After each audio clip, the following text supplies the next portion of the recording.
Добро утро на сите. Отворете ги своите Библии во книгата на пророкот Исаија, 44 глава. Сакам да ја прочитаме целата глава, да го слушнеме Божјото Слово, кое е свето, вдахновено од Него и е полесно за поука, за разобличување, за поправање и за поведување во праведноста, за да направи совршени луѓе. 742 страна во Библиите што ги имате. Ќе прочитаме целата глава од првиот стих до крај.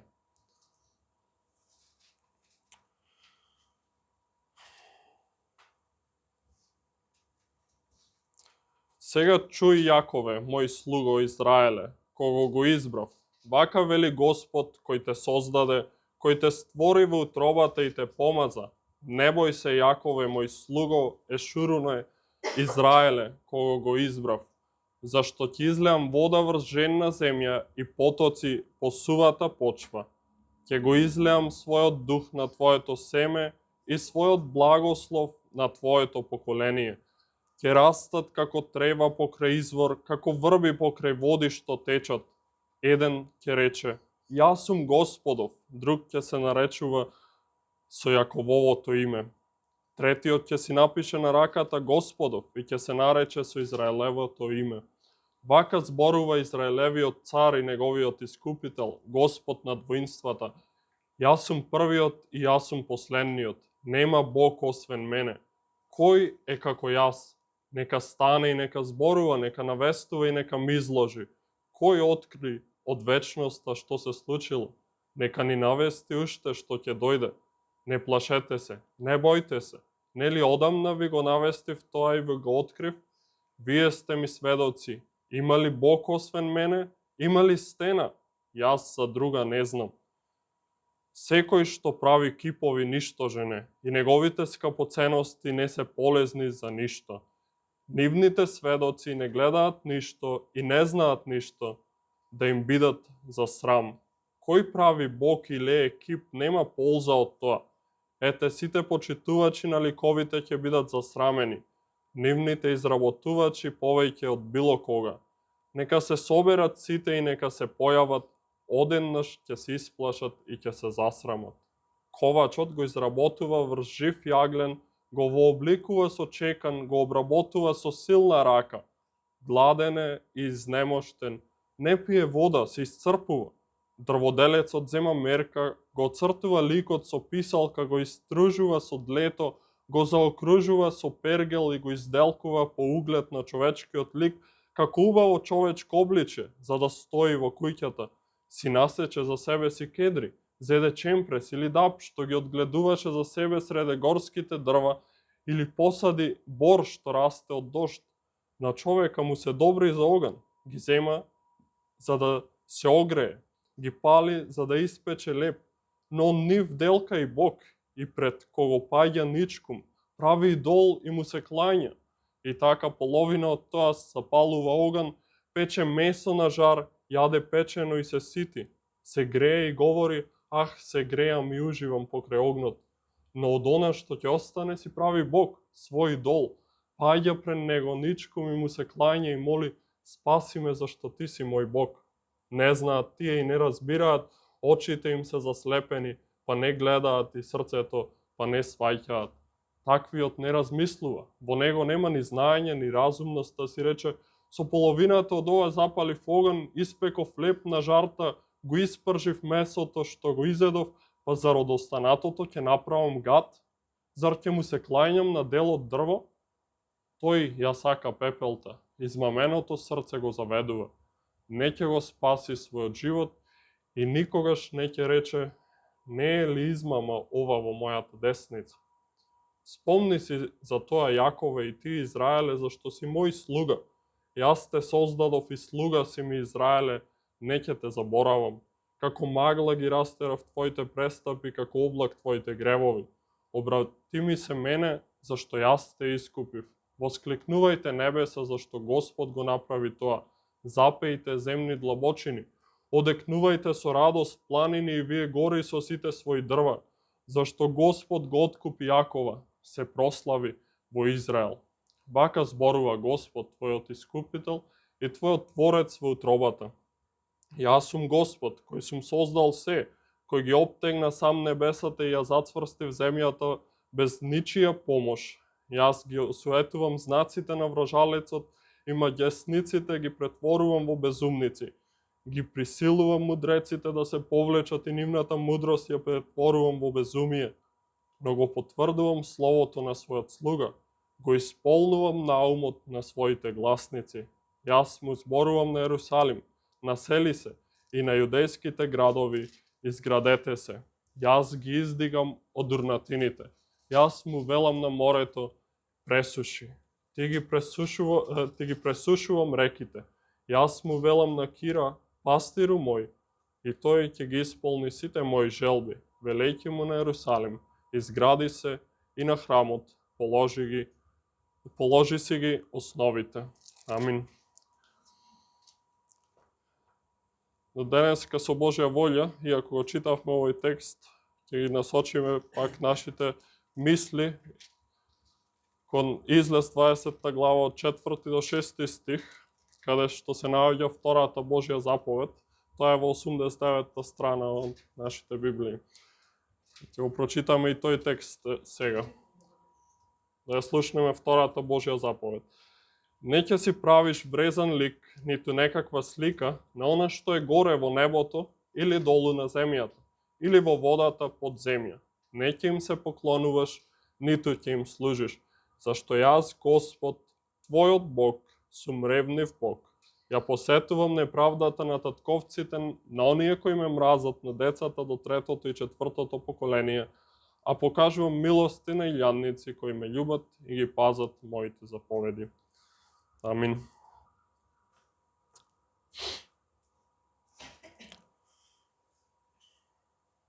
Замислете човек што почнува да си разговара со слика на својата жена, наместо да има вистински разговор со неговата жена која е присутна до него. Што би рекле за таков човек? Клинички може да се каже дека тој човек има некои душевни растројства.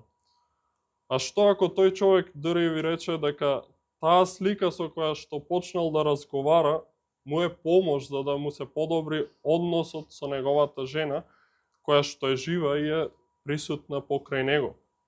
Секако, во здрави умови би рекле дека тоа е безумство. Би го нарекле тоа тотално безумство. Сликата сама во себе не може да помогне помеѓу еден човечки однос. Таа дури кога е многу добро направена, ние велиме дека е само мал дел од реалноста, не ја прикажува реалноста во целост. Ако таквото однесување е безумство, колку ли повеќе правењето и служењето на идоли кои што не се живи, или пак правењето слики од Бог и служење на Бог со помош на тие слики, кога самиот Бог, возвишениот Бог е невидлив Бог, а военно е сеприсутен Бог.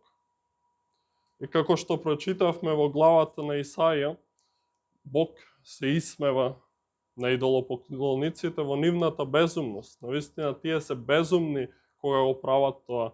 Текстот што го прочитавме е текст што јасно и сурово ја прикажува природата на идолопоклонството. Идолопоклонството е безумство и тоа е абсурд. Абсурд е некој да си прави идоли, слики од Бог, а при тоа со истото нешто што си направил идол да се грее или да си прави своја храна, тоа е празно и суетно. Псалмистот во 115 псалм, а истото се повторува и 135 псалм, од 4 до 8 стих вели: нивните идоли се сребро и злато, дело на човечките раце. Уста имаат, а не говорат. Очи имаат, а не гледаат. Уши имаат, а не слушаат. Ноздри имаат, а не мирисаат. Раце имаат, а не фаќаат. Нозе имаат, а не одат. Глас не излегува од нивното грло. Такви се и оние што ги направија, и сите кои се надеваат на нив. Тука ни е посочено тоа дека оние кои прават и се надеваат на идоли, стануваат слични на нив. Такви се и оние што ги направија и сите кои се надеваат на нив. Тоа значи, идолопоклониците стануваат суетни и мртви, празни. А тоа е принципот што го гледаме во Библијата. Стануваш сличен на тоа што му служиш и што го славиш. Па така, ние би требало да стануваме послични на нашиот Господ и Спасител Исус Христос, ако му служиме нему. Тоа е принципот, стануваме послични на него, а и на тоа сме повикани. Така со Божја помош, браќи и сестри, ова утро ќе разгледаме втората Божја заповед. Како што ја прочитавме и пак ќе ја прочитам, не ќе си правиш врезан лик, ниту некаква слика на она што е горе во небото или долу на земјата или во водата под земја, не ќе им се поклонуваш, ниту ќе им служиш, зашто јас, Господ, твојот Бог, сум ревнив Бог, ја посетувам неправдата на татковците на оние кои ме мразат, на децата до 3-то и 4-то поколение, а покажувам милости на илјанници кои ме љубат и ги пазат моите заповеди. Читајќи ја таа заповед, можеби ќе си помислиме и ќе се прашаме што е различно од првата заповед. Не ќе имаш никакви други богови покрај мене. И да, во суштина, двете заповеди зборуваат за идолопоклонство. Тоа може да се каже и за првите 4 заповеди, дека во себе содржат некој вид на идолопоклонство, но тоа е и најјасно видливо во тие први 2 заповеди. Не ќе имаш никакви други богови покрај мене и не ќе си правиш врезан лик и не ќе му се поклонуваш. Првата заповед, како што разгледавме претходно, беше насочена кон тоа кој треба да биде наш Бог и забраната да имаме било кој друг Бог како наш Бог, освен вистинскиот Бог кој што не создал и не искупил во неговата милост. Но во втората заповед Бог ги насочува нашите мисли кон тоа како тој сака да биде прославуван и како сака да му служиме.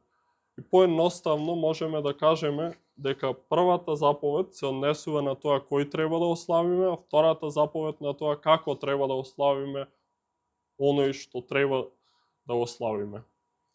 Како што зборувавме и за првата заповед, така и за оваа ќе гледаме од аспект на тоа што Бог ни забранува во заповедта, а воедно и што ни заповеда како наша должност или што бара од нас во оваа заповед. Од тука, за разлика од првата, можеме да видиме дека е подолга од првата, има плюс причина зошто да го правиме тоа и зошто да не го правиме она што ни е забрането. Па така, со Божја волја ќе разгледаме и таа причина на крај. Најпрво, што ни е забрането во оваа заповед. Исто како и во првата заповед, тука гледаме негација. Тука гледаме и повеќе негации. Не ќе си правиш врезан лик, ниту некаква слика, и после да речи не ќе им се поклонуваш, ниту ќе им служиш. И што гледаме одма во овој текст? Правичната забрана се однесува за врезан лик. Или во друг превод е преведено идол, тој збор е преведен идол. А самиот збор на еврејски доаѓа од глаголот реже или гравира или делка, обликува. Па така би рекле дека во правичната забрана Бог забранува правење на некоја тродимензионална форма, фигура, скулптура од било кој материјал. Но заповедта тука не застанува, туку вика ниту некаква слика. Во неговата премудрост Господ Бог вметнува уште еден збор, кој што е преведен кај нас слика, што може да значи и се користи како сличност, приказ, модел. Со тоа Бог ни забранува секаков вид на представување на некое божество или представување на него самиот, дали во тродимензионална форма или дводимензионално. Така, оние цркви кои што поради оваа заповед немаат скулптури, а сепак прават дводимензионални слики и икони, ја прекршуваат таа забрана што ја имаме тука за правење било каква сличност или слика на Бог. Второто што го гледаме во оваа заповед одма директно е Бог забранува поклонување и служење на тие човечки создадени идоли. Забраната за поклонување и служење ни го објаснува првиот дел на забраната за правење идоли. Ни објаснува дека во првиот дел станува збор за правење слики и скулптури кои што го отсликуваат Бог, а не е забрана за општа уметност и прикажување на слики кои што се слики на нештата околу нас. Но моментот кога тие нешта се слики кои што имаат за цел да го доловат Бог или невидливиот свет, тие се забранети, бидејќи во самата природа на такви прикази и слики има потреба и од служење и поклонување на истите. На прво читање на самата заповед го гледаме тоа. Забрана за идолопоклонство, но самата заповед содржи многу повеќе од тоа. Затоа, со Божја помош, ќе зборуваме за забраната за правење идоли и поклонување на истите, но воедно ќе зборуваме за забраната што се излекува логички од тоа, а тоа е самоволното богослужење. Ќе објасниме подетално што тоа значи понатаму. Најпрво ќе зборуваме за идолопоклонството, што го забранува Бог во оваа заповед. Така идолопоклонството во тоа време, кога е дадена оваа заповед и сите овие 10 заповеди, е расширено низ сите народи, било застапено насекаде, било застапено во Египет, од каде што излегле израелците. И Бог со оваа заповед има за цел да го избави својот народ од тоа идолопоклонство што се случува околу него, и неговиот народ, што го избавил, што го избрал, да не наликува на тие народи кои не го познаваат единствениот Бог. А секако тие биле обкружени во Египет со идоли на египетците пред да бидат извадени од робството таму. Тие биле свесни за идолопоклонството, дури некои учествувале во тоа идолопоклонство во Египет. И во оваа заповед Бог јасно им зборува и им забранува на израелците да не се враќаат од она што биле избавени, да не се враќаат од она што им било познато во Египет и да не прават како што правеле египетците, нивните владетели, со создавање идоли и поклонување на идоли. Но во сршта на оваа заповед имаме нешто друго. Тука Господ Бог примарно има за цел да забрани создавање на скулптури или слики кои што го прикажуваат Него, или нивниот Бог, Богот на израелците, тоест Богот што ги изваде од робството и да не му служат Него со помош на тие слики, тие прикази. А зошто велам дека тоа е примарната цел? Бидејќи тоа можеме да го заклучиме по гревот што го прават израелците додека Мојсей е на Синеј, кога Бог му ги предава заповедите. И можеме да го прочитаме тој текст во Излез 32 глава, од 1 до 5 стих, каде што израелците бараат од Арон да им направи Бог кој што ќе ги води и ќе оди пред нив. И ќе видиме баш таму како е и наречен тој Бог. 32 глава од Излез, од 1 до 5 стих, века народот, гледајќи дека Мојсей не слегува долго од гората, се собра околу Арона и му рече: стани, направи ни Бог, па нека оди тој пред нас. Не знаеме што се случи со тој човек Мојсей кој не изведе од египетската земја. Извадете ги златните обетки што висат на ушите на вашите жени, вашите синови и вашите ќерки. Им одговори Арон: па донесете ми ги мене. Сиот народ ги симна златните обетки што ги имаше на ушите и му ги донесоа на Арона. Откако го прими златото од нивните раце, го растопи во калапи и направи леано теле, а тие извикаа: ова е твојот Бог Израеле, кој те изваде од египетската земја. Откако го виде тоа, Арон изгради жртвеник пред него, а потоа најави: утре нека биде приредена свеченост во чест на Господа. Дали знаеме кој збор е тука искористен за Господа во 5 стих? Тој е наречен Господ или еврејското име Јехова, Јахве. Тоа е Богот што им се објавил на израелците. Со тоа име му се објави на Мојсей: Јас сум кој сум.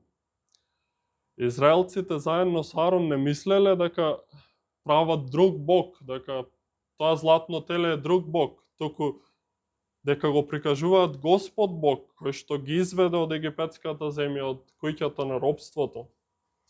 А друго, за тоа да се потврди дека оваа заповед зборува најпрво и примарно за тоа да не се прави слики и прикази на Господ Бог, вистинскиот Бог, гледаме во Второзаконие, 4 глава, каде што Бог јасно кажува дека во на планината Хорив, на Синеј, не виделе никаков лик. И 15 стих вели: внимавајте добро, во оној ден кога Господ вашиот Бог ви зборуваше пред огнот на Хорив, не видовте никаков лик, за да не се расипете, па да не си направите за себе никаков делкан лик, кип со машко или женско обличе, ниту со обличе на некакво животно што е на земјата, ниту со обличе на некаква птица што лета под небото, ни со обличе на што и да е што ползи на земјата, ни со обличе на некаква риба што е во водата под земјата. Тука гледаме дека зошто не виделе лик израелците. Не виделе лик за да не се расипат и да си направат лик, обличе, идол на кој што ќе му служат. Бог го знае срцето на човекот и со тоа во оваа заповед забранува правење било каква слика или било каков лик што го представува него, единствениот жив и вистински Бог. Добро, може би си мислите сега, па во тоа време не се објавил Бог во тело или во било какво обличе, па така, навистина им било забрането да го представуваат на било каков начин, но Бог се отелотворил пред 2000 години во Исус Христос и втората личност на тројството зела човечко тело. И да, тоа е така, навистина тоа е така, слава Него за тоа што зел човечко тело за да може да сочувствува со нас. Но како тоа, да ве прашам, ни дозволува да имаме било каква слика од нашиот Господ Исус Христос? Оваа заповед тука забранува и зборува против правење слика од Исус Христос. Првично, ако сакаме да го прикажеме Исус Христос, мораме да разбереме дека тој е божествена личност. И во таа личност има човечка природа. Па за да би имале било каков приказ на Исус Христос, мораме да ја насликаме неговата божествена природа. Ама никој не би се дрзнал да каже дека во тие привидни слики на Исус Христос се покажува и неговата божественост. Тука е насликана неговата човечност. Бидејќи неговата божественост не може да се прикаже, туку мора да се разбере со човечкиот ум. И затоа Бог во својата премудрост ни се објавува нас преку неговиот збор, преку Словото, а не преку слики. Но ако прифатиме дека може да се прикаже Господ Исус Христос, хипотетички, во слика, бидејќи имал физичко тело, тоа ни не доведува до друго прашање.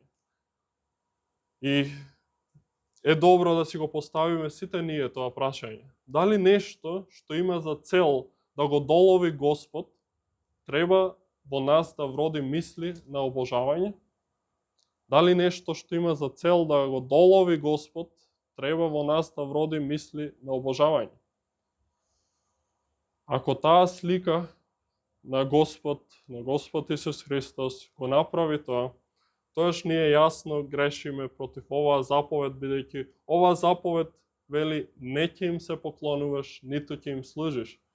Не само не ќе правиш за себе врезан лик, туку не ќе им се поклонуваш, ниту ќе им служиш. А тоа е така. Прашањето што го поставив е реторичко прашање кое што одговорот на тоа е секако да. Ако нешто ни го доловува Господ, тоа треба секако да не понизи нас и ние да паднеме кон Бог во обожавање и да му се поклониме и да му служиме. А ако пак таа слика што е направена и со цел да го представи Исус Христос, не вроди во нас такво чувство на обожавање, таа е суетна и таа е лажна слика. И мораме да разбереме дека се што го објавува Бог, треба да вродува таа обожавачка желба во нас за славење на Бог. Па така тој ни забранил тука во оваа заповед да го правиме тоа преку правење слики идоли, преку поклонување и служење на тие идоли. Често, за жал, во протестантските кругови денес ќе чуете, а ние не ја прекршуваме оваа заповед, иако имаме во нашите цркви слики на Исус Христос или имаме детски библии со слики на Исус Христос, со слики на Бог, на Тројството. Ќе речат, па ние не ја прекршуваме таа заповед, бидејќи тие се за наша поука, тие се за поука на нашите деца. Не се со цел да го славиме Бог, или пак не им се поклонуваме на тие слики. Дали ја согледуваш грешноста на таа изјава? Дали согледуваш според тоа што го кажав, колку таа изјава е погрешна? Бог во својата премудрост за наша поука, како што кажав, го дал зборот и преку зборот ни се објавил. Таа причина дека сликите се за наша поука или дека сликите се учители на неписмените е причина која што одамна се користи за употребување на икони во црквите, на фрески и скулптури. На што има Бог да каже за тоа? Во пророкот Хабакук, Господ навистина леаните кипови, со тоа и сите идоли, слики, ги нарекува навистина учители. Но какви учители? Ајде да видиме. Отворете во своите Библии во пророкот Хабакук, 2 глава, 18 стих. Тоа е 938 страна. Таму вика, зашто ползува делканиот лик, та уметникот да го делка? Зашто леаниот лик, учителот на лагата, та неговиот творец да се доверува на делото свое, обликувајќи неми идоли? Во тој стих гледаме, браќи и сестри, дека Бог навистина ги нарекува учители, идолите, сликите, леаните кипови, но ги нарекува учители на лагата. Учители на лагата, бидејќи не ја доловуваат вистината и како што кажав, една слика на Исус Христос никако не може да го долови целосниот Христос. Бидејќи во една слика само може да се представи неговата човечност, не може да се представи полнотата на неговата личност, која што е божествена личност, каде што има божествена природа и човечка природа, туку се поделува нашиот Бог и се прикажува само едната природа и се смалува величественоста на нашиот Бог. И тие слики лажно не поучуваат и треба да се отстраниме од нив. И затоа да видиме во таа 32 глава од Неизлез, каде што израелците бараат од Арон да им направи Бог во обличје на животно или во било какво обличје, за да има Бог кој што ќе ги води во пустината. Да го видиме контрастот со тоа кај што бараат слика на Бог, наместо да го бараат самиот Бог, во споредба со слугата Мојсей, кој што ја виде Божјата слава. Само по 2 глави од 32-та глава, 34-та глава, гледаме дека и во 33-та глава на крајот, Мојсей бара од Бог во 18-тиот стих, покажи ми ја својата слава, замоли Мојсей. Не бара да види слика од Бог, да направи слика и на тоа да се поклони, туку Мојсей бара да ја види славата Божја. И како во 34-та глава Мојсей ја виде славата Божја? Беше сокријан во карпа, каде што Бог помина покрај него, го сокри со својата рака и изговори зборови кои што можат да се разберат и кои што можат да бидат сватени и да делуваат во срцето на Мојсей. И читаме во 34 глава како Бог се објавува во 5-тиот стих и натаму. Господ слезе во облак, а тој застана пред него и го повика името Јахве Господ. Господ помина пред него па се јави. Јахве Господ, Бог дарежлив и милостив, долготрпелив на гнев, многу милостив и вистински, искажува милост на илјадници, проштава опакост, греф и престап, но не остава неказнет виновник, туку ја казнува опакоста над татковците врз децата и на внучињата до 3-то и 4-то поколение. Мојсей веднаш падна на земја и се поклони. Дали ја согледуваме таа разлика помеѓу израелците кои што сакаат да се поклонат на слика на Господ Бог и Мојсей кој што се поклони гледајќи ја славата преку слушањето на зборовите во кои што Бог се објавува како Бог дарежлив и милостив, долготрпелив на гнев и многу милостив и вистински. Тоа е голема разлика. И поради овие причини, единствено така ние можеме да го познаваме Бог, преку она што ни се објавил во Неговото Слово, а не преку направени слики кои што наводно не поучуваат за Библијата. И сите прикази на Исус Христос се погрешни и одвратни во Божјите очи. И браќи и сестри, не треба да ни биде мило ние да гледаме филмови, серии, представи или слики на Исус Христос или на Господ Бог. Тој ни го забранува тука. Треба да бидеме со истата мисла на апостолот Павле, кој во второто послание до Коринтијаните, 5 глава, 16 стих вика: затоа од сега и ние не познаваме никого по тело, иако Христа го познаваме и по тело. Сега веќе не го познаваме така. Со ова сака да каже дека иако апостолите го познавале Христос во тело, сега е далеку побитно тоа духовно познавање. Навистина, тука е интересен стих. Христа го познаваме и по тело, сега веќе не го познаваме. Оние што го виделе Христос, велат сега веќе не го познаваме по тело. А што останува за нас кои што не сме го виделе и што останува за нас кои што немаме никаков приказ ни опис во Библијата за тоа како изгледал Христос? Ние треба да се задоволуваме со тоа духовно познавање на Господ Бог. И тоа е доволно да го знаеме преку Словото што ни се објавил и преку Словото да доаѓаме пред Него и да му се поклонуваме.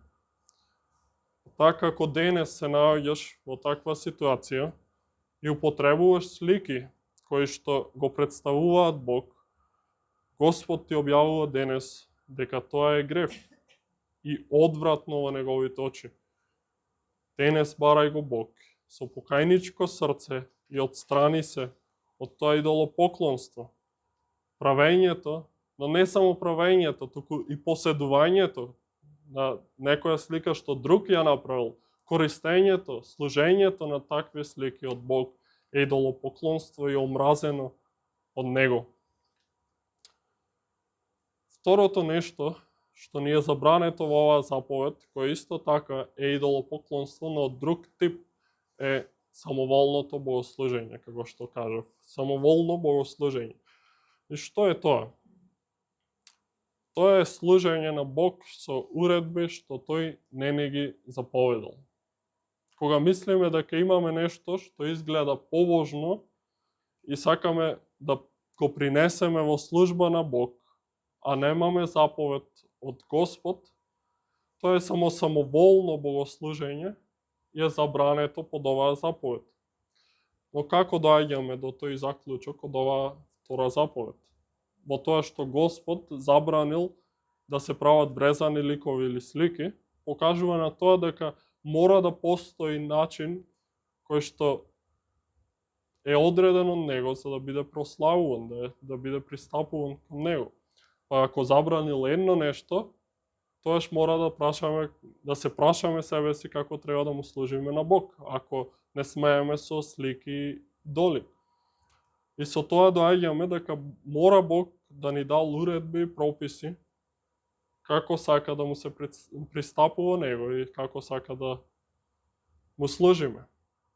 Господ вели во Второзаконие, 12 глава, последниот стих, пазете се што ви наредувам. Пазете се што ви наредувам, извинете. Не додавај му ништо на тоа и не одземај му ништо. Во посланието до Колосјаните, баш за ова, апостолот Павле ги опоменува Колосјаните. И вика, и така, ако сте умреле со Христос за стихиите на светот, зошто позволувате да ви се определуваат прописи како да живеете во светот? Не фаќај, не вкусувај, не допирај.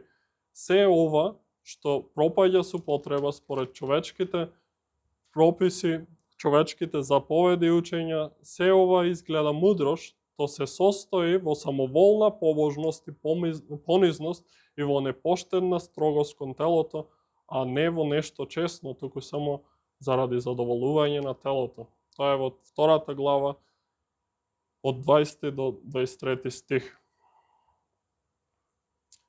Или, како што имаме во Матеј 15 глава од самиот Господ Исус Христос, речено, овој народ ме почитува со устните, а нивното срце е далеку од мене.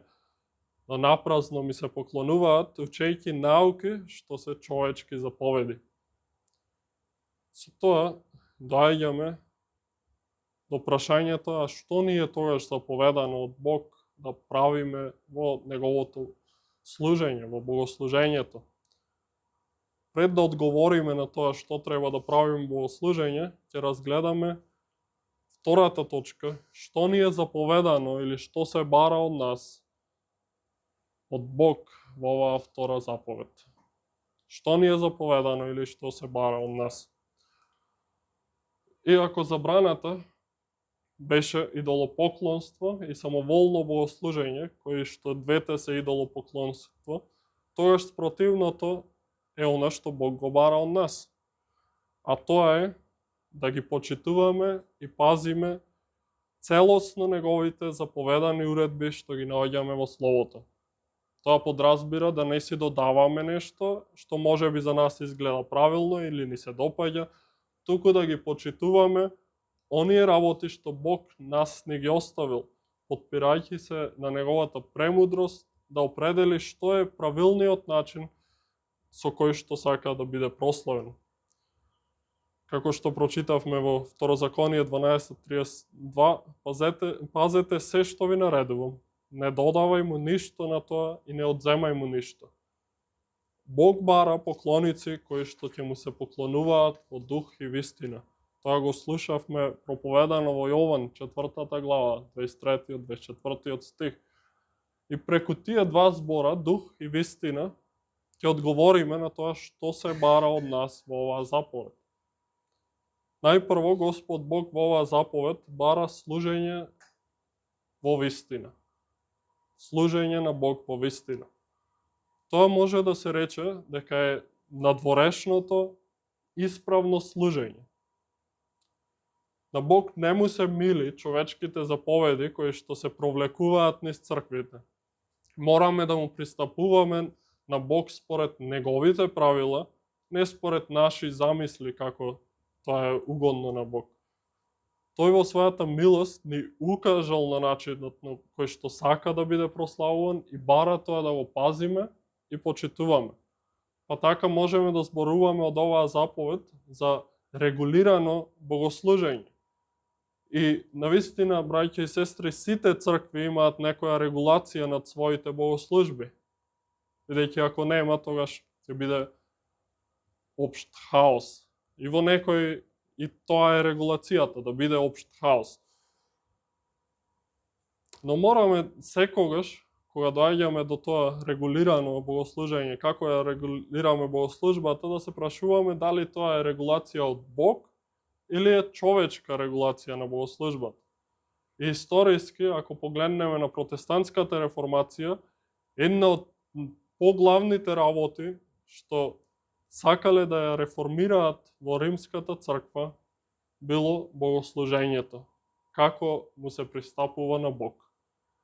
Бидејќи реформаторите сметале, и тоа правилно, дека Римската црква застранила не само во учењето за спасението и како човекот се спасува и оправдан пред Бог, туку и во служењето на Бог. Но и денес сметам дека е многу потребна таа реформација во поглед на богослужењето. Не само во римокатоличките и православните цркви, туку и кај нас во протестантските цркви. Зошто? Баш поради оваа заповед, која што се прекршува со секоја регулација на богослужењето која што не е од Библијата, што не е библиска. Во црквите денес богослужбите се регулираат на најразлични начини. Како што кажав, може некои регулираат да биде хаотично, и тоа им е прифатливо. Некои се регулирани според нивната традиција, и тоа изгледа побожно. И се вели, така правеа старите, така правиме и ние. Некои се регулирани водени од своите желби и допаѓања. А некои, за да звучат уште по-побожно, велат, она што Бог не го забранил во Словото, тоа смееме да го правиме и тоа го правиме. Но и во таква формулација гледаме дека нивната регулација е според желбите и допаѓањето на луѓето во црквата, бидејќи многу нешта во Библијата не ни се забранети, а сепак не би се осудиле некои од тие цркви што велат така, да ги вметнат во богослужбите. Но за жал, некои цркви станале театар, каде што се играат представи за Божик, се играат представи за Великден, се играат представи на многу други наврати да се долови вистината и Словото. Некои станале оркестри, каде што при секое собирање и богослужење се свират концерти, каде што цел оркестар свири за слава на Бог.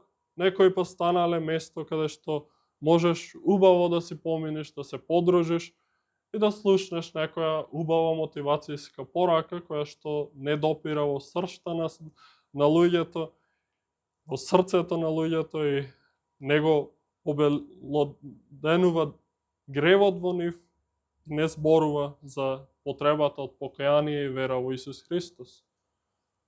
Но сето тоа што напоменав е далеку од регулацијата што Бог ја определува во новозаветното богослужење. И мораме според оваа заповед да се запрашаме што Бог ни заповедал да правиме во нашите богослужења, во нашите богослужби, на нешто тој не ни забранил, туку да се прашуваме што ни заповедал Бог да правиме и тоа да го правиме, а не она што не ни забранил, бидејќи тоа што не ни забранил е многу. Можеме, не забранил Бог да имаме драми во црквите. Не забранил многу работи. Ама затоа мораме според оваа заповед да се запрашаме што Бог точно ни заповедал и тоа да го правиме. Па така, погледнувајќи во Словото, сакам да ги разгледаме работите накратко, што Бог ни ги заповедал и кои што мораме да ги почитуваме и пазиме во богослужењето, за тоа да биде поклонување во вистина, како што кажа, поклонување во вистина. И со тоа, ако ги знаеме тие уредби што Бог ги има, ќе можеме лесно да распознаваме, ова не е како што Бог го определил, и лесно ќе можеме да речеме не, и да се спротивставиме на тоа, и да ја сакаме вистината, како што се бара од нас. Најпрво, гледаме дека ни е заповедано да се молиме. Ние сме зависни луѓе. Зависиме целосно од Бог. За нашето постоење, за храната, за покривот, за се во нашите животи зависиме од Бог, иако тоа, за жал, не го согледуваме. Па така, потребно е да се молиме постојано. И гледаме во Филипјаните 4 глава 6 стих, не грижете се за ништо, туку во се преку молитва и молба со благодарност искажувајте ги своите прозби пред Бога. Или во 1 Тимотеј 2 глава 1 стих вика, така пред се да се прават прозби, молитви, молби, благодарности за сите луѓе. Молитвата треба да биде постојана во нашиот живот, па така и во богослужењето. А второто нешто што ни е заповедано е читањето на Словото. Ако велиме дека ние сме црква која што се темели на Словото, а тоа се петте сола на реформацијата, сола скриптура или само Слово, мораме да го читаме Словото и да го знаеме Словото. Мораме да го читаме Словото и на богослужба, нашата богослужба да биде преплавена со Словото, се што се кажува да биде од Словото и да се чита Словото и Словото да се толкува. Павле го охрабрува Тимотеј, му заповеда додека дојдам, внимавај на читањето. Во 1 Тимотеј 4 глава 13 стих.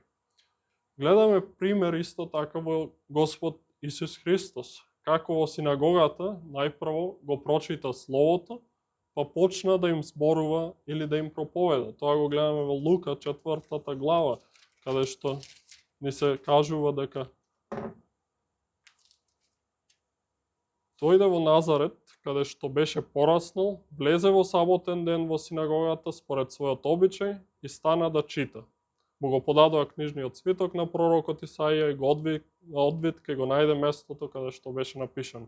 Тука ни се кажува дека Господ Исус Христос во синагогата, која што е предслика на служењето во црквата на христијанското служење, стана да чита и го читаше Словото. Словото на пророкот Исаија. А понатаму и баш третото следи од ова, а тоа е проповедањето на Словото и слушањето на проповеданото Слово. Во примерот на Исус е како Словото треба да биде објаснето и проповедано. Гледаме понатаму, во 20 стих во 4 глава го завитка свитокот, од како го прочита, му го врати на службеникот и седна, а очите на сите во синагогата беа свртени кон него и почна да им зборува. Почна да им го објаснува тоа слово што го прочита. Тоа е проповедањето. Црквата мора да биде поучена во Словото, за тоа да биде разбрано и да биде применето во животите на луѓето, а за тоа мора да има проповедници кои што се издигнати од Бог и кои што ќе ги повикуваат неверниците кон покаяние и верните ќе ги изградуваат во верата. Проповедањето на Словото било клучно во реформацијата и реформаторите тоа го обновиле, бидејќи претходно во Римокатоличката црква скоро и да немало проповед, а и денес во православните цркви многу мал дел се оние каде што има некоја беседа, како што ги нарекуваат своите проповеди, и тие проповеди се кратки и повеќе се мотивацијски, а ние би требало да имаме проповедано слово кое што е објаснување на словото и одење во сршта на Словото и повикување на покаяние и изградување на верните во верата. Павле исто така му заповеда на Тимотеј: проповедај го Словото, настојувај во време и во невреме. 2 Тимотеј 4:2. После ова четвртото нешто што го гледаме заповедано од Бог за богослужбата е пеењето. Пеењето на Неговото Слово е оддавање на слава преку нашите усни, или како што се вели во Евреите, пофална жртва, плод на нашите усни. Во 13 глава 15 стих. Но каде гледаме таква заповед? Заповеди за пеење гледаме цел псалтир, ни сите псалми, или како например во 95-ти псалм вика: да побрзаме пред лицето Негово со славословие и со псалми да му воскликнеме. Истото и во Исаија 44 глава, каде што прочитавме, има заповед за пеење, да му воскликнуваме на Бог.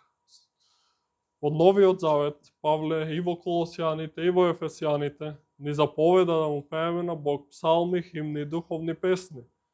Исто имаме и пример од нашиот Господ Исус Христос.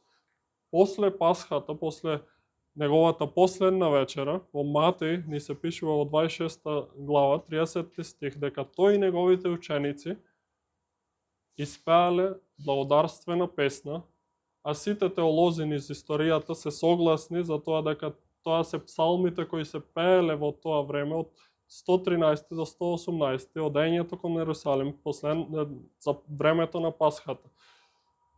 Тие се биле пеени псалми, химни, кои што биле пеени при таа пригода. Петто нешто што е заповедано од Бог се сакраментите. И како што многу пати кога имаме Господова вечера, ни е кажано од тука дека Господовата вечера е заповед. И тоа го има во 1 Коринтијаните 11 глава, во Матеј 26 глава, во Лука го имаме, во Марко. Сето тоа ни се покажува дека тоа е заповед од Бог што треба да се врши, а исто така и крштевањето. Тие два сакраменти се во Новозаветната црква. Нема повеќе, току тие два се единствено заповедани од Господ Исус да се вршат во црквата. Сакраменти се тајни, свети тајни, што Бог ги определил во Неговата црква да се извршуваат се до Неговото повторно доаѓање. За крштевањето гледаме во Матеј 28 глава, 19 стих, каде што вели: одете помеѓу народите и крштевајте ги во името на Отецот, Синот и Светиот Дух. Тоа е нешто што ни е заповедано и тие нешта се клучни за служење на Господ Бог. А можеме покрај овие да ги вклучиме црковното редување, како Бог сака да биде уредена црквата со старешини и дисциплината во црквата. Оние што одат против Божјото и грешат, треба да бидат дисциплинирани соодветно. Матеј 18 глава зборува за тоа.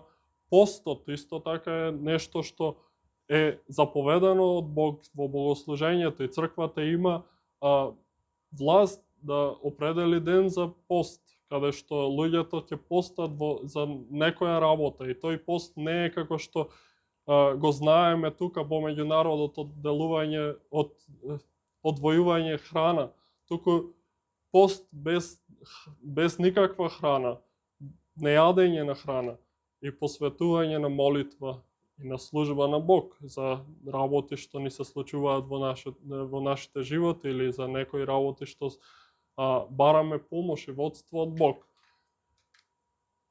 И друго нешто што можеме да го вклучиме тука е заветувањето пред Бог.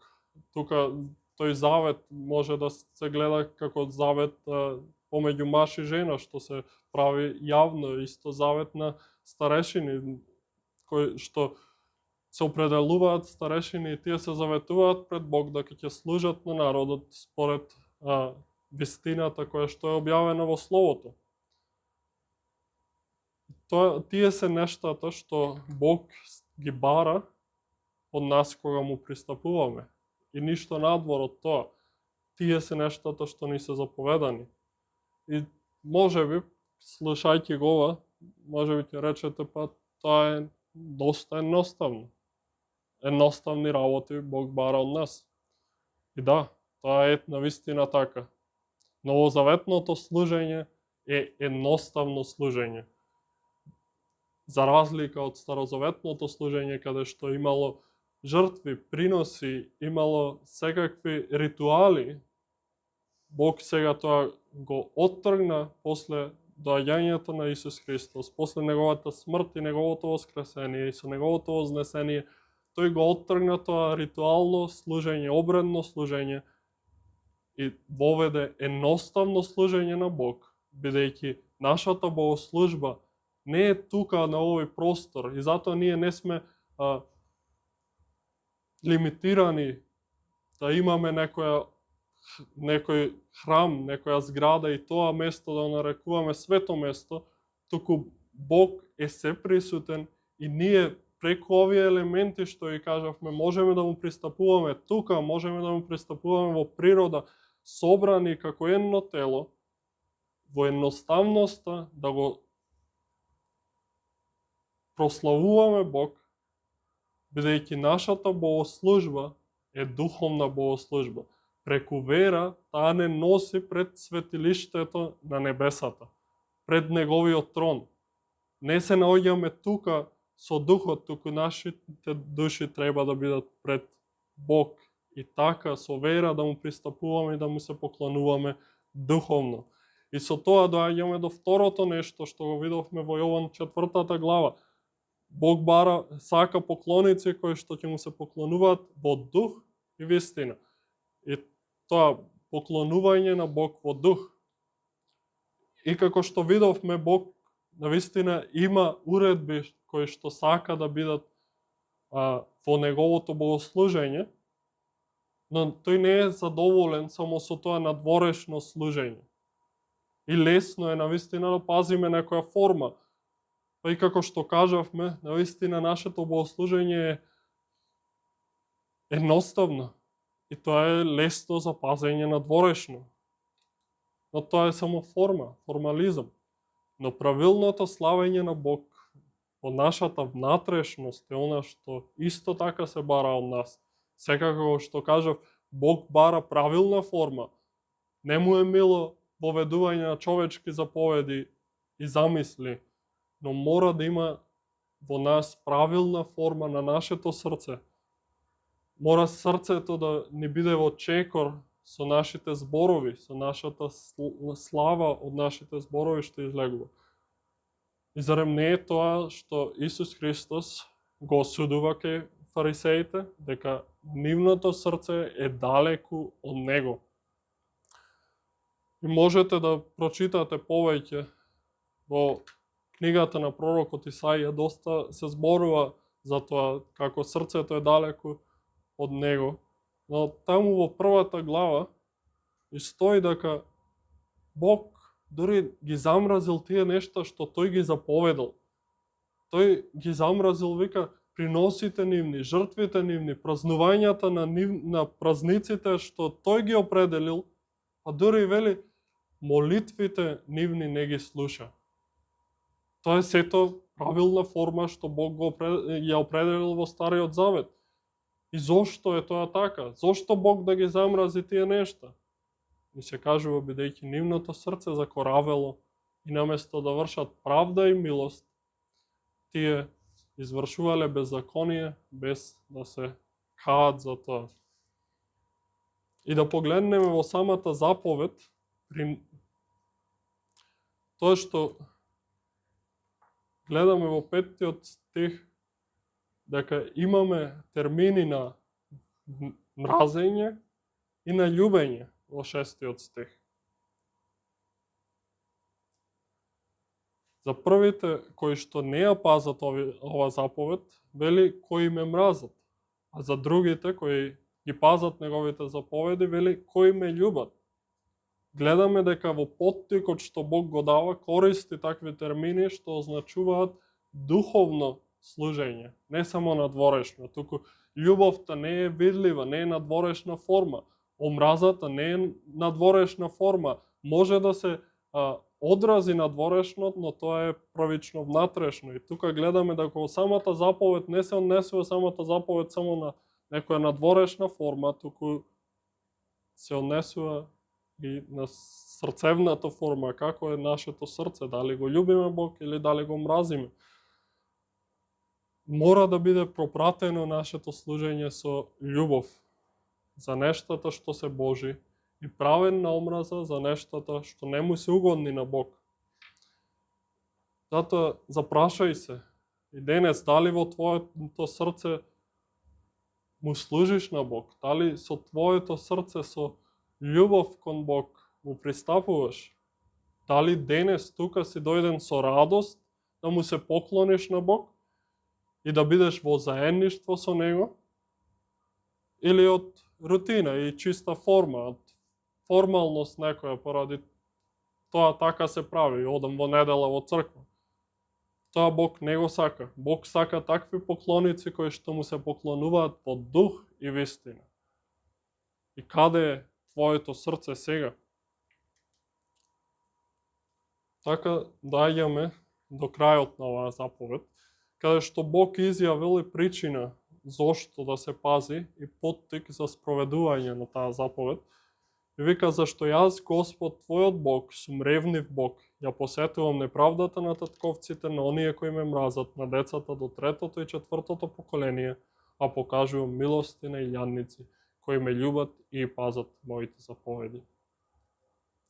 Гледаме најпрво сличност помеѓу ова јас, Господ, твојот Бог, со воведот на заповедите, како што имавме цела проповед за воведот кој што го дава Бог пред да ги искаже заповедите. Јас, Господ, твојот Бог, е искажување на своето име на Бог и воедно и присвојност од нас, така твојот Бог укажува на неговата сувереност над нас и неговата собственост над нас. И како што кажав и во таа воведна проповед, навистина тоа е доволна причина за да се пазат сите заповеди. Но тука, во оваа заповед, додава уште нешто, а тоа дека Бог е ревнив Бог. Тоа значи дека тој е љубоморен за неговата слава и неговата слава не ја дава на друг. Тоа е баш и во Исаја 42 глава 8 стих не го кажува дека неговата слава не ја дава на друг, е единствено за него, ексклузивно за него. Тој е Бог кој што сака поклоници кои што ќе му служат во дух и вистина, а ги казнува оние што идолопоклонствуваат и не ги пазат неговите заповеди. Тука ни се вели дека ја посетува неправдата на татковците на децата до 3-то и 4-то поколение, или како што е преведено во друг превод, кој за гревовите на татковците ги казнува децата до 3-то и 4-то колено, ако тие ме мразат. Значи гледаме дека децата ако го мразат, не поради омразата на татковците да ги казни децата, туку и децата ако тие го мразат Бог. Може би мислите дека тоа е неправедно, останува збор за вечна казна, како што кажав, само ако децата ги вршат истите тие гревови на своите татковци или полоши од нив. Но неминовно, како и да е, сепак децата ја сносат последицата на гревовите на своите родители. Па дури тоа да не се вечни последици, вечен пекол, тие сносат привремени последици тука на земјата. И затоа треба да пазиме како луѓе што има некој под нас, да пазиме како живееме, зашто нашето живење неминовно има влијание на другите под нас. И ако ние грешиме и одиме против Бог, идолопоклонствуваме, тогаш тоа влијание на другите се нанесува. И посебно родителите на децата и децата го вкусуваат тој Божи гнев, може би привремено, а може би и вечно. И треба да бидеме многу предпазливи како живееме пред луѓето и да живееме свето и побожно, бидејќи Бог е оној кој што ја казнува неправдата дури и до третото и четвртото поколение. Но тука во текстот гледаме дека не е тоа што е нагласено, тоа казна, туку Бог повеќе ја нагласува својата милост, која што ја излева на илјадници поколенија, не само до третото и четвртото, како што ја излева казната до третото и четвртото. Бог е милостив Бог, и како што прочитавме како му се објави на Мојсей, многу милостив, долготрпелив, Бог кој што искажува милост на илјадници. И тој е нашиот Бог, кој што тука не нагласува дека да, секако, тој ја казнува неправдата, но над тоа покажува милост и сака милост. И сака да ја излее таа милост и ја излева преку својот Син Исус Христос и го дава како свој единороден Син за ние да имаме пристап кон Него. И тоа е навистина поттик да ги пазиме Неговите заповеди и да го сакаме Него. Тој е достоен за тоа. И ние сме должни да го правиме тоа, да ги пазиме Неговите заповеди. А со таквото ветување за милоста Негова дека се излева на илјадници поколенија, како да сме потурнати од ветар во грбот. Тоа е нешто што треба да не замислува. Дали го љубам Бог, дали ги пазам Неговите заповеди и да се молиме на Бог за тоа да ја искажува Неговата милост како што ветил на нашите поколенија и на оние луѓе кои што се околу нас и што ја гледаат нашата побожност. Затоа треба да се запрашуваме како живееме на овој свет. Дали сме побожни или дали живееме идолопоклонички и служиме на идоли, на мртви нешта кои што немаат никаква сила во нив. И што учиме за крај од оваа заповед? Сите ние мора да ја сватиме сериозноста на тоа како треба да му пристапуваме на Бог и треба да ја сватиме сериозноста на богослужењето, бидејќи Бог го мрази гревот и идолопоклонството.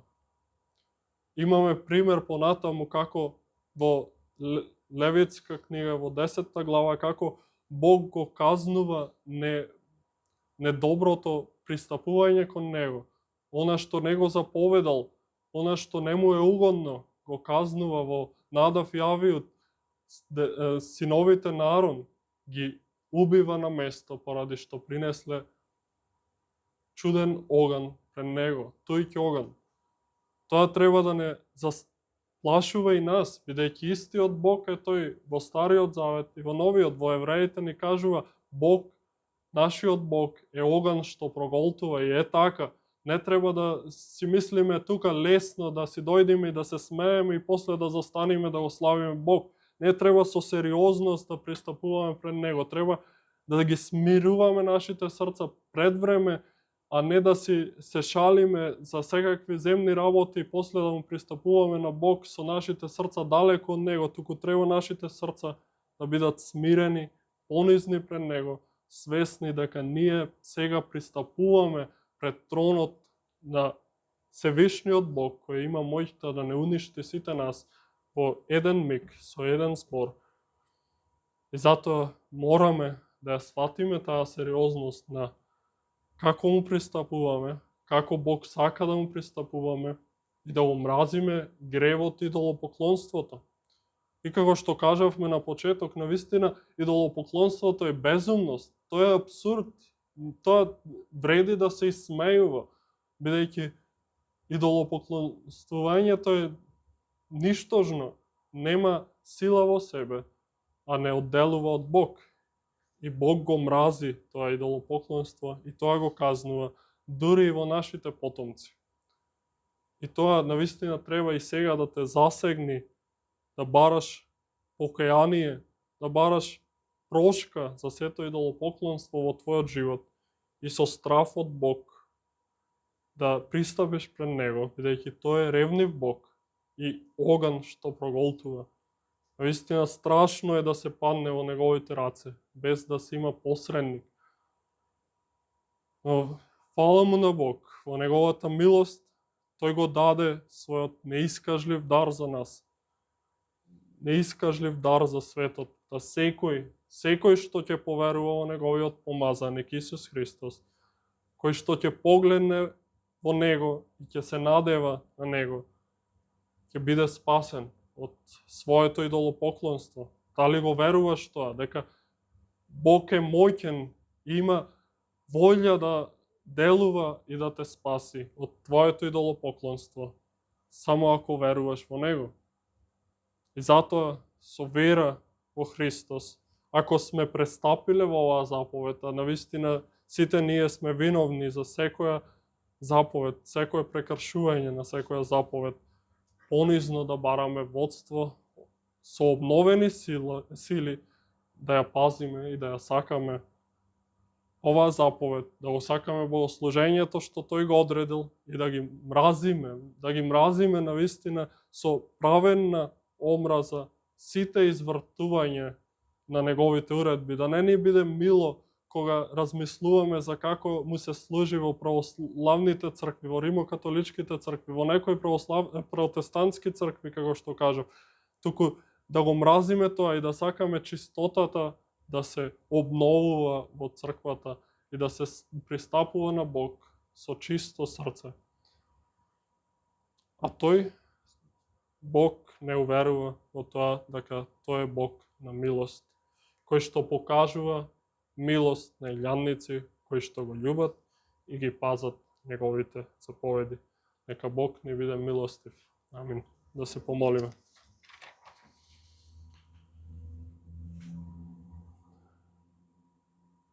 Господи Боже наш, пристапуваме пред Тебе, пред Твојот свет трон на благодат, да ја молиме благодатта во време на потреба. Ние сме луѓе кои што сме постојано во потреба од Тебе, од Твојата милост и благодат. И прости ни, Господи, за нашето идолопоклонство, прости ни за нашите гревови, очисти ни од секој наше беззаконие, очисти ни од секој наш престап кон Твојот свет закон и биди милостив спрема нас. Се молиме не поради наша праведност, туку праведноста на Исус Христос, кој што ги исполни сите овие заповеди и кој што живееше свето и чисто пред лицето Твое, Татко. Се молиме, Ти биди милостив спрема нас и дај ни силата, обнови силата во нас, да живееме угодно на Тебе, да се надеваме на Тебе, да чекориме во вистината. Те молиме, вродувај во нас желба да Те славиме во дух и вистина, да бидеме луѓе, поклоници кои што ќе бараат чистота во славењето, ќе бараат отстранување од идолопоклонството и ќе сакаат да Ти служат на Тебе верно и понизно. Навистина Те молиме Ти понизине и дај да бидеме свесни за нашите гревови и свесни за Твојата милост. Навистина Ти си далеку помилостив од сите наши гревови. Ти ни ветуваш дека Твојата милост ги простуваш нашите гревови и ги оттргнуваш од лицето Твое и ги забораваш целосно. Ти благодариме за тоа и Те славиме Тебе. Се молиме во името на Исус Христос, Твојот единороден Син. Амин.